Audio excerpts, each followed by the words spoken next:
lesson, we learned about different types of vulnerabilities and how we can control them. So now we're going to put that information to use in a more practical manner. So how do we actually apply this to our organization's data? Well, let's take a look at this. I want to share my screen. I'm always losing this button when I talk to you guys. All right. So let's start with the fact that we need to look at our operating system itself. Then we're going to take a look at our workstations in a SOHO environment as well as an enterprise environment. And like everything else, we have got to take a look at our phones. So we're going to start with our OS. There are different types of user accounts that we have to access an operating system. Now, an administrator is per se the top level, and this is going to give you full administrative access to the system or computer right in front of you. It should be protected with a strong password, and in some situations, you might want to rename the account, meaning it's not just going to be admin. Now, a power user is not necessarily still a user profile that we have in our current edition of Windows. But older editions did have this thing called a power user, and it has fewer privileges than an administrator, but a lot more privileges than a standard user. So power users could be allowed to install software and updates, but they couldn't necessarily make major security changes or core OS changes. Now, this one was available in XP and not available in newer versions. A standard user is something we definitely still have. This is your most common access. So if you want to install or uninstall hardware, you're going to need some type of administrator to allow you to do this, meaning that's your restriction. Most of your restrictions are going to house not only in regards to installing and uninstalling, but any type of modifications for security systems, operational settings, and deletion of important system files. Meaning you have pretty much no privileges, but you're a standard user. Now, what I will say, in your home environment, you should be using a standard user profile and not an administrator profile when you're just doing your day-to-day activities. That's because this will slow your process in doing something that's going to hurt yourself. Meaning when you come across some cool piece of software on the internet, or if something maliciously tries to self-install, this will stop it from doing so, because if you're logged in as a standard user, you'll need an administrative level password to progress in whatever this activity is. So it's just kind of another check and balance system. Now, a guest profile has the most restrictions to it, and to be honest, you should be disabling a guest profile, because if you don't need to use it, why give somebody even the littlest bit of access to your system? You never know. So again, the most restrictions live here, and if you're doing your best on the security side, then you should be disabling this type of profile. Now, each folder comes with different types of permissions. So you know that a permission is a security setting for access, but what kind of permissions can we assign to our folders? So we can assign them per individual user accounts, or we can use group policy if we have a big group of people. And we can make sure that it's based on their role, meaning that if they have a supervisor role, then they should have access for files and folders for supervisors. But that doesn't necessarily mean that they are needing all access to all folders. So you can figure out in your organization how to implement this the best way. Now, NTFS stands for New Technology File System, the Windows NT file system. So permissions here can be applied to folders or individual files. What I want you to make a note of is that whatever is the most restrictive permission setting is going to take precedence. What do I mean by that? Well, you know in Windows that we have a folder filing structure, which means you can put folders in other folders in other folders. You might have to click into 3 or 4 different folders to get to a certain file. Well, if your parent folder, meaning something higher up the chain, has a very restrictive security profile, meaning that everything's going to be read-only, and then you go 2 or 3 folders into that one and you have some security permissions that are less restrictive. Maybe you have administrative level access, or what's called full control. Well, you won't actually have full control because there is a more restrictive rule somewhere up that chain. And so each subfolder will take the most restrictive access rules that are applied to it or its parent folders into consideration. So just keep that in mind when you're trying to modify or change something and you don't have permission. It might be because it's in a folder that's in another folder that you don't necessarily have permission to mess with. Anyways, let's go over some of these things on our screen. Read means to read the file, view the file attributes. You can see who owns it and what permissions, but you can't touch it in regards to changing anything. Write means that you can overwrite the file and actually change the file attributes. Read and execute means that you can open an application, meaning you can double click on something and it will do its thing. Modify means that you can actually make changes to the file as well as delete the file. But full control is the equivalent of administrative level control. You can change the permissions, you can take ownership, give ownership, and perform all the other tasks that we've talked about. Now, your folder permissions are pretty straightforward in regards to there are a few different types and they mean almost the exact same thing I just went over. If you want to list the folder contents, you're just going to see all the names and attributes as well as the permissions of the subfolders within that folder. If you have read permission, again, you'll be able to view the names and attributes and permissions. And if you have write permissions, you can actually create new files and folders in that folder. Read and execute for folders means that you can have all the same functions as reading and listing folder content tasks, and you can actually execute the files. This means that you can open the files, and if they have an activity behind them, you can perform it. Modify means that you can make changes or delete that folder, and full control means that you can change the permissions, take ownership, delete, and perform all the other tasks. So I know I went through that twice, but it's so you can understand that it's the same exact thing for file and folder permissions, but this is in an NTFS file environment, meaning that type of file system, and you need to understand the differences between those levels. Now, when we talk about sharing permissions and sharing files and folders, you need to understand that that means other people are going to have permission to see and maybe even change what's in those folders. This is when you're looking at giving somebody permission to either read or write permissions on your folders and the files within those folders. But this also includes printers and drives, which means you can give them access to use resources in a shared environment. This is something that you can do locally or remotely, meaning you can allow somebody to access the contents of your folder from a remote location. Okay, so we have only 3 permissions here that can be set for shared folders: read, change, and full control. Pretty similar to read as the ones we just went over. They can view the file and any of the subfolder names. They can see what contents are in the files, and they can open them, but they can't necessarily touch them. Now, change is going to have all of those, plus they can add files and folders, and they can actually modify the folder contents as well as deleting files and subfolders. And full control is everything I've just talked about, plus permission to give share permissions to other users. They can also change any of the NTFS or new technology file system permissions on those files and folders. What does that mean? That means they can share it with other people, or they can restrict who it is being shared with, which means taking away permissions. So I don't want you to think that having new technology file system implemented and sharing things are the exact same thing. There are some differences, and NTFS are the permissions that are on a file or folder, and sharing them means that you're sharing the contents with someone else.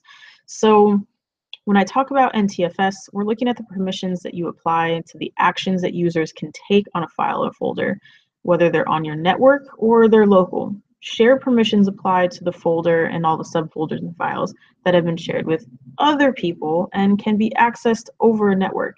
So it sounds really similar, but you don't necessarily have to allow people to get permission, or you don't necessarily have to share a file just because it is in an NTFS environment. That just means that these are the permissions that you can associate with the file. Sharing it is actually the act of sharing it with other people. Now, file system security refers to the fact that you're either going to allow or deny access to a resource. Now, when you're choosing whether you're going to allow or deny a specific action, you need to make sure that you understand what is more restrictive and how much permission you're giving somebody. Obviously, deny is more restrictive than allow, but if your deny property is applied to a file or a folder, it's going to override any allow permissions. Remember when I said the most restrictive characteristic, I think is the best word for that, is going to take precedence, meaning that if a file has an allow permission, but it's in a folder that has a deny permission, well, deny is going to be the one that wins the battle.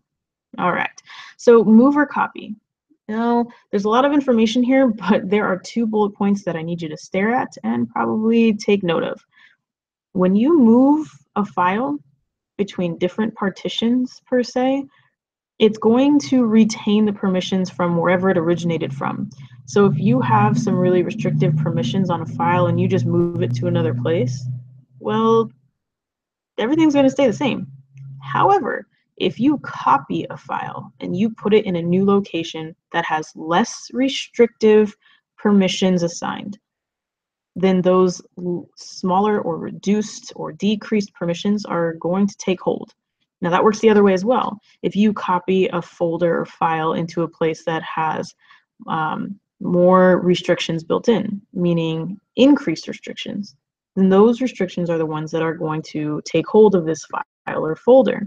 So there is a difference in regards to in their old permissions, aka move, or if they are going to inherit new permissions from the new place, aka copy. All right. So file attributes is the last section here, and this is where you're setting attributes on a file or a folder that can affect the actions that a user can take on that specific file or folder.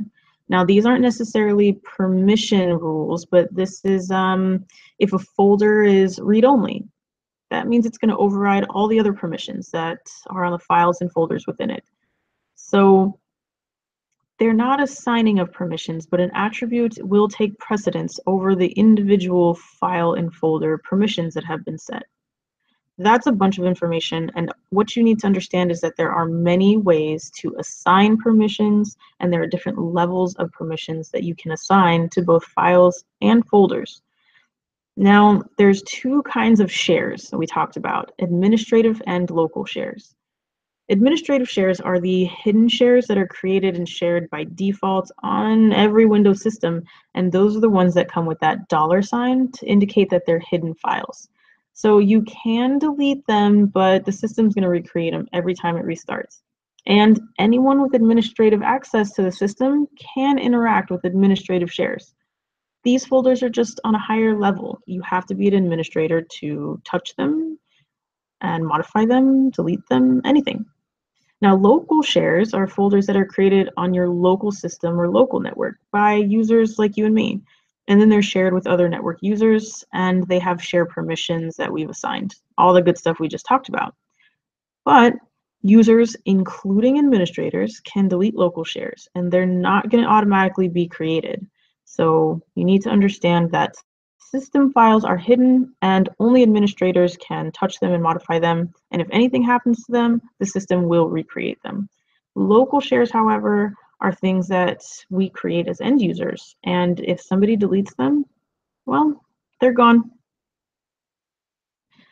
All right. So there's different permissions that we've talked about, and this is just a quick reminder. Read-only files are read-only. There's no modification happening. Hidden means that you'll have to go through a few extra steps to see them. So the normal end user doesn't see these when they're going through their files and navigating around their computer. Now, the purpose of hiding something is to take an extra step to protect these files from being modified or deleted or corrupted in any way. However, if modification or deletion is necessary, you need to take that read-only permission off, which means you need to take its protection off so that you can make whatever changes. I would suggest putting any of these files or folders back to a read-only state once you're done modifying them. All right, user authentication is something we talk about, well, almost every other lesson. So there are three factors: something you know, something you have, and something you are. We've talked about that a lot. Multi-factor authentication and, of course, mutual authentication. So if you need some time here, take your notes again. Look at your flashcards and make sure they're up to date and get the stuff in your mind. You do see a new acronym on the bottom of this slide, SSO, and that stands for Single Sign-On. It's an access control property that you can use to provide users with a one-time authentication to multiple resources, meaning you sign into one thing and that signs you into lots of things. This can be different servers, websites, network resources, whatever it may be. But you have a single username and a single password, and you gain access to a lot of different systems at once. Now, those systems do not have to be the same manufacturer or service provider. They can just be different systems, and it's nice to have this implemented in an enterprise environment because nobody wants to sign into 17 different things one by one. Now we've seen our command prompt, and you should have jumped in and done some very light diagnostic touching per se. You've probably IP configured yourself and maybe trace routed a few websites. So we can do that as a basic user. However, there are some times that we need to perform things as an administrative at an administrative level, I should say. So you can log in as an administrator to your command prompt. When you open your start menu and you type in CMD, don't hit enter or click on the command prompt. Right click on the command prompt and choose the run as administrator command. That's going to allow you to have a little bit more permission and do things that you're not able to do as a normal end user. Awesome. So now we're talking about security, and one of the coolest tools that Windows has is this thing called BitLocker. And it's available in Vista, Windows 7, Windows 8, Windows 10. It's on the server versions of Windows. So you have like Windows Server 2008 and 2012 and 2012 R2. Anyways, BitLocker is full disk encryption. Write it down. Full disk encryption for your operating system and all of the data on your operating system. All of it, your whole disk, is encrypted with this thing called BitLocker. Now, BitLocker is available for removable storage devices as well, like USBs or external hard drives, and that's actually called BitLocker to go. But either way, you need this thing called a TPM, and that is a Trusted Platform Module. Without a TPM, you can't enable BitLocker. So remember that those go together. EFS is an encrypting file system. EFS. So this is a tool, again, available on Windows that has a partition formatted with NTFS, meaning you must have NTFS as your file system to use EFS. What this does is it encrypts your file data by using digital certificates. So you're able to encrypt the data on this part or this certain sections of your drive, meaning certain files at the end of the day. So you're able to encrypt them using digital certificates. And the cool thing here that I want you to know is that if a file is using EFS, meaning it's encrypted, then it's going to show up in green italic text. It is going to show up in green, and the text is going to be italicized, which means everything will kind of be leaning to the right. Moment. All right, so our guidelines for making sure that our Windows environment is safe. 1, log in as a standard user instead of always being logged in as an administrator, and only run administrator privileges when you absolutely need them. Make sure that you only give people the access that they absolutely need, and if you have the opportunity to encrypt a file, do it. The safer your data is, the less likely you are to have to worry about losing it, and if something does happen to it, then your encryption is going to be protecting it. So we've talked about passwords a lot, and we've mostly just talked about how strong our passwords should be. But you also want to take a look at the fact that we can use other practices to protect ourselves as well, like an expiration. So most big organizations require every 90 or 180 days to switch your passwords out. meaning they're going to expire. And they will also make sure that you can't use the same password from last time, meaning that it has to be new or some type of change has to be made from your last one. You always should be changing your defaults. Nobody wants admin and password to be your credentials to log into anything important or anything at all. And when you walk away from your computer, you should always be locking it, and you should have a password enabled to get back in. Now, to take a step up on passwords, you might enable a BIOS or UEFI password, and that's going to prevent an unauthorized user from even making it to the operating system login screen. So it's just another layer of security. But everything should have a password, whether it's your phone, your tablet, your laptop, your PC, and maybe multiple passwords, one to get into your operating system and a different password to start some of the services that you rely on every day. So when it comes to account management, we should definitely be restricting user permissions, meaning that they should have the minimal allowed access to do their job successfully. And another thing we can do is these login time restrictions. I don't think if you're working 9 to 5 that you should be logging into the network at 2 in the morning. So if I want to, as a system admin, I could say that anybody on the normal 9 to 5 shift can't log into the system, let's say after 7 p.m. and before 7 a.m. That gives a little bit of leeway to the window, but make sure that nobody's sneaking around in the middle of the night without being monitored. Disabling your guest account is best practice for sure, because the less opportunity we give for people to touch our system and gain access, well, the more secure it is. Failed logout attempts is what I was talking about to prevent brute force. Maybe 5, 7, whatever the magic number is for you. But if somebody gets their password wrong so many times, they should have to wait a certain amount of time or perform extra actions to verify that it's them before they gain system access. And a timeout screen lock, which means if you're idle for so long, well, your screen can just automatically lock in case you forgot to lock it. Another thing we can do is disable autoplay, which means when we plug something in like a USB drive or an external drive, we don't want it to automatically just start opening up files and folders and running programs. We want to have to manually enable that or go through that process ourselves as an end user. So another step to protect yourself is to just disable this feature. And of course, implementing encryption is always going to be our friend. So making sure that we have a technique to never save anything or transfer our data in clear, plain text. It's much safer if it's encoded, and only authorized parties that have the decryption process information or software can gain access to this and decrypt it so they know what's going on. All right, so we're going to jump into a different side of how to protect ourselves here, and patch management is definitely important. This is something that is not just installing the patches or automatically installing the patches as Windows forces them to you, but having a patch management system means that you're monitoring for new patches, you get them, you test them, and when the time is right, meaning you have a maintenance window, that you deploy them to your full live network. But if you have a huge company, you're not going to just want to do this automatically as they come out. You are going to want to test the patches and updates to make sure that they play nice with your current set of software. You might have some third-party or customized software on your system, and the patch is not going to like it or recognize it, and they don't play nice together.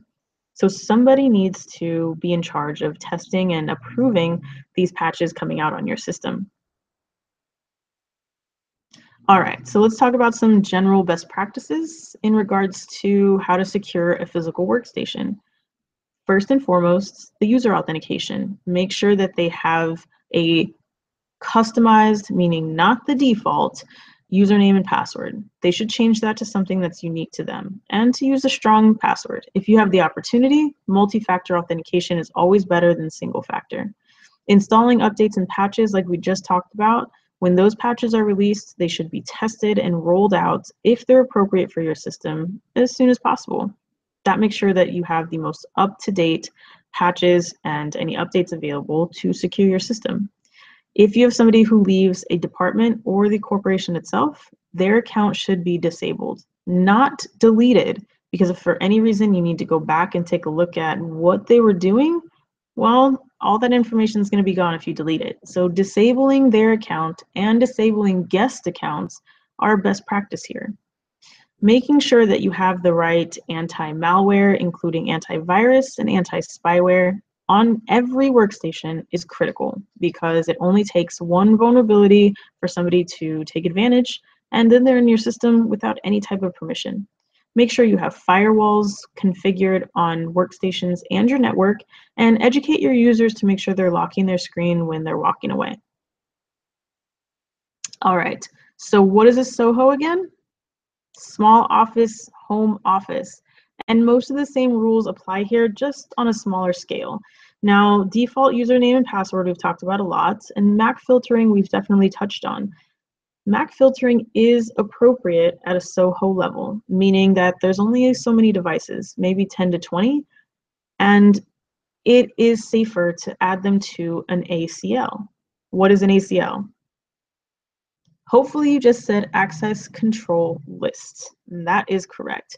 So we're looking at taking a list and creating a list of MAC addresses, and those will be the only devices that come on our network, meaning that even if somebody gets our SSID, which is our network name, and our password to that network, they still wouldn't be able to get on the network because they're not on the approved list. Another safe bet is using static IP addresses. Now, this means that you're not going to be depending on DHCP, and there are some vulnerabilities to DHCP because if somebody gains access to your pool of addresses, well, they could jump on one of those addresses, claim them, or monitor them. So instead, assigning static IP addresses means that you assign each device on the network a IP address that's not going to change every time it logs on. Disabling ports, both physical and logical, is best practice here. And the same thing with firewall, making sure that it's configured and all of your inbound and outbound filtering is happening. Make sure you set your rules and any exceptions that you need to have on your firewall so that it's going to do its best job to protect you and your data transmission. And we talked about port forwarding and port mapping, but let's go into a little bit more detail here. NAT, network address translation, is used in pretty much every SOHO router, meaning that it's already built into the router that you have at home. And if you want to redirect communication requests from an IP address or via a port number to another port number, then you're going to use port forwarding. Now, port mapping itself is when you map out all of the relationships, meaning this IP address privately equals this IP address publicly, and this port number is actually being forwarded over to this port number. And you want to keep all of that good stuff secure so that no one outside of your network can access that network map per se and see what's going on in your network and how you have it digitally mapped out. So I'd say content filtering is pretty straightforward. Anything that's not appropriate. Parental filters are pretty much the same thing there. It's not going to display inappropriate material. Firmware updates are the same here as anywhere else. All of your devices, including your printers, routers, phones, whatever it may be, they need to make sure that their firmware is updated regularly. Physical security controls is locking the door. So if you're going to leave your home office or your small office, make sure that your front door is locked. If you have a door on your server room or where you have your IT devices, make sure that's locked too. And on a regular basis, you should be performing what's called a security assessment. Now, this is much easier in a SOHO environment than it is in a huge corporate environment because you could take a look around your office and say, wow, I have 7 computers and 3 cell phones, and I only bought antivirus for 2 computers. Well, you need to go make sure those other 2 are up to date with the software that they need, including their antivirus, and take a look at if there's antivirus active on your mobile devices. So that's really all a security assessment consists of, making sure that all of your devices and your software are in compliance with what your expectations are. So wireless security is considered anything that you do to secure your wireless network and prevent unauthorized access. And removing some of those defaults and making sure that you have secure passwords are 2 of the ways we've talked about quite a bit already. But what else can you do to protect your Wi-Fi? Well, you can disable remote administration or access. So if you're not going to be remoting into your computer, why would you have it enabled? Well, you can do some other things as well, and we're going to go through a list. Your SSID is the name of your network, and you can actually disable it from being broadcast, which means it won't pop up in the list of available networks when people are in your area. You can make sure that you're using WPA2, which is the stronger encryption type, instead of using an open network or WEP, which are both pretty insecure. Make sure that your antenna, meaning your router or your access point, is pointed in the right direction and only giving enough signal to cover your square footage. That means you don't want people in the parking lot jumping onto your network without necessarily entering your building. Where your access point is should be secure as well, so that somebody can't actually go and touch it, move it, or take it. Enabling MAC address filtering would be a good idea here as well. And WPS should be something that you've disabled. So what is WPS? All right, Wi-Fi protected setup. This is literally the easy button to jump on somebody's Wi-Fi connection. It's supposed to be super secure and made for the convenience of small home networks, and the goal was to literally have a one-button access design. Well, that can be cracked via brute force and certain types of software that we have out there, and it's not really super secure. So if it's an option that your router is enabled with, I would highly suggest disabling it. The last one I want to talk about is configuring your workstations. If you have multiple cubicles or devices that are maybe sitting idle throughout the day, don't let them automatically connect to Wi-Fi. Wait until somebody tells it connect to Wi-Fi. That way, if you have a computer just sitting there that's not in sleep, hibernation, or shut down, that it's not maybe being attacked and have an unauthorized user in the background on your network without you even knowing it. Make sure that your firewalls are configured and active on all of your workstations, and if you can, assign static IP addresses to them. All right, so we've got a few ways to make sure that our SOHO networks are secure. You have a lot of options that we just went over, and with wireless clients, there are even more options to protect yourself. But there's also a lot more vulnerability in wireless. So if you're on Wi-Fi and you're depending on wireless connection, then you should be implementing some type of over-the-air data encryption, which is just another level of security and a security protocol that requires any wireless data to be encrypted instead of being transferred in plain text. Of course, antivirus and anti-spyware and anti-malware should be installed. And if there's updates out there, make sure they're on your computer. Let's talk about mobile for just a second. If I took your phone, could I unlock it just by swiping my finger across it? Well, that is unsafe. You want to make sure that you have a passcode, some type of PIN, or even a pattern, something to stop people from grabbing your phone, unlocking it, and having access to all of your good stuff, business or personal. Enabling remote wipe means that if for any reason your phone is lost or stolen, you can wipe all the data from it before your attacker has access to it. So you just have to log in from another computer or another phone and pretty much factory reset it. Having your GPS enabled means that you'll be able to find your phone. Now, if somebody stole your phone, I do not recommend going yourself and trying to conquer your thief and take your phone back and maybe end up in a big fight. But if you left it in some kind of car or at your friend's house, well, this is an easy way to locate your phone and hopefully recover it fast. You should have backup happening all the time. And most of us have some type of synced application, meaning that we're saving stuff to the cloud somewhere. And our personal phones, most of our data is going to fit in maybe like a 10, 15 gig cloud storage space, which means it'll be free. But there's definitely subscription-based cloud services, and we did talk about those in a different lesson. So if for any reason your phone is lost or stolen, you can recover your data from wherever you backed it up in the cloud.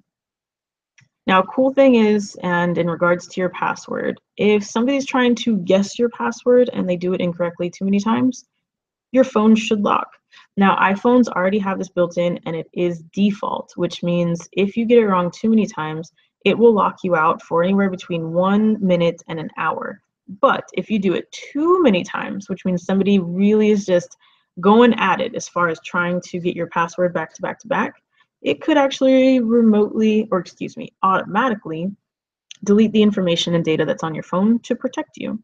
Now, Android devices will lock you out, but they are not set up by default to automatically delete data because, well, Android's not Apple. And I'll leave it at that.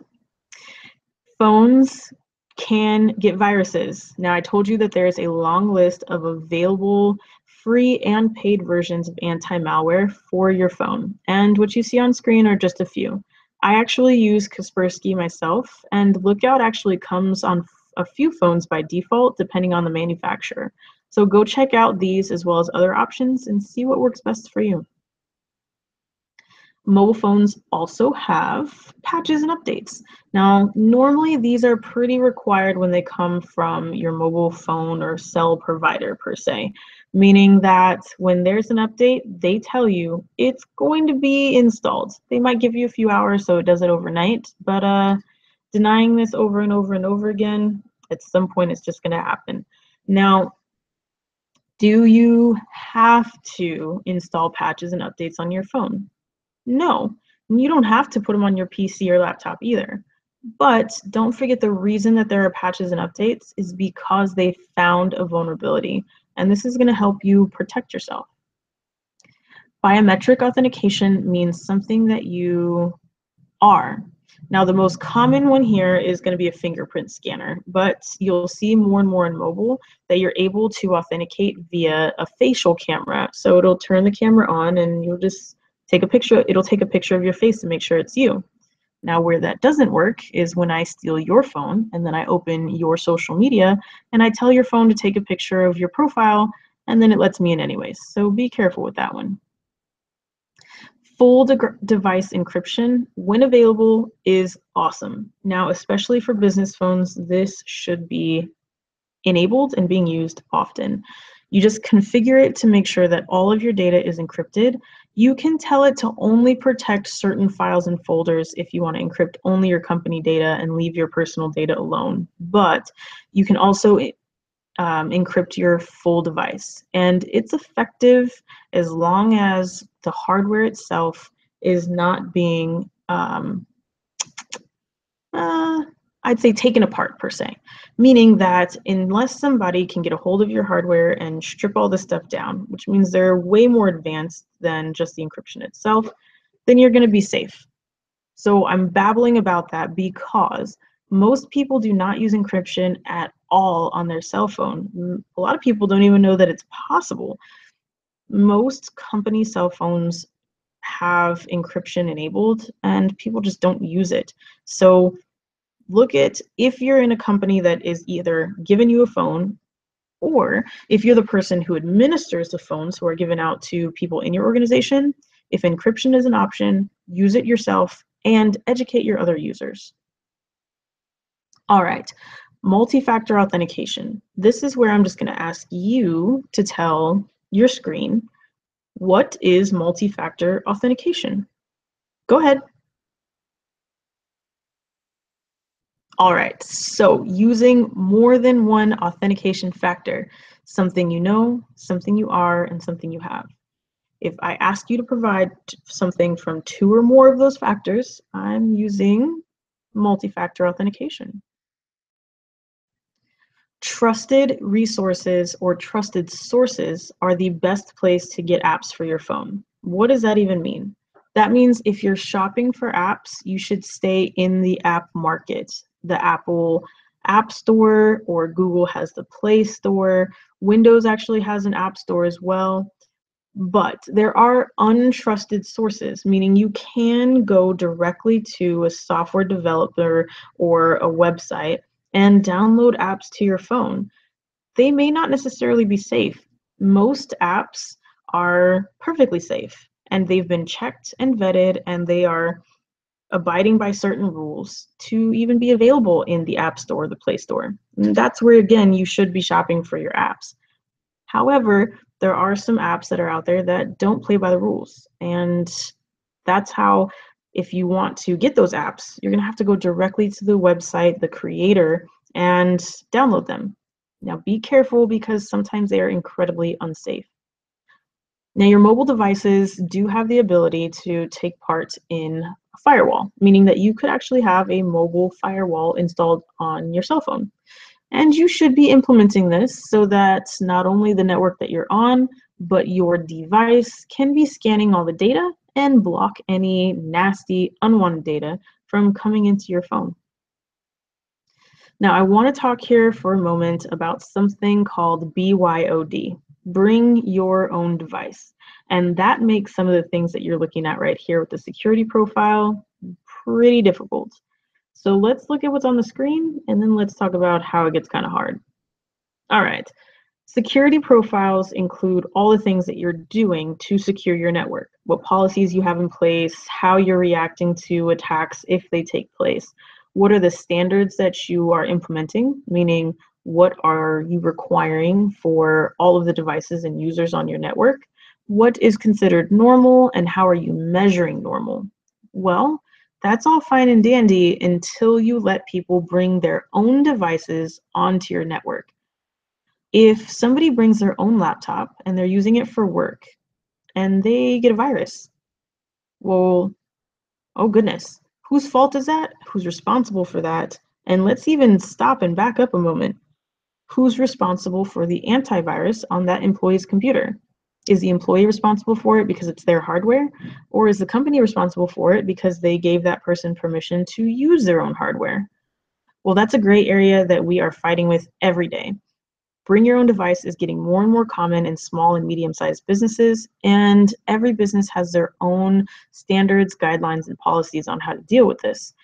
The problem is that most companies are making their guidelines as they come across problems and mistakes.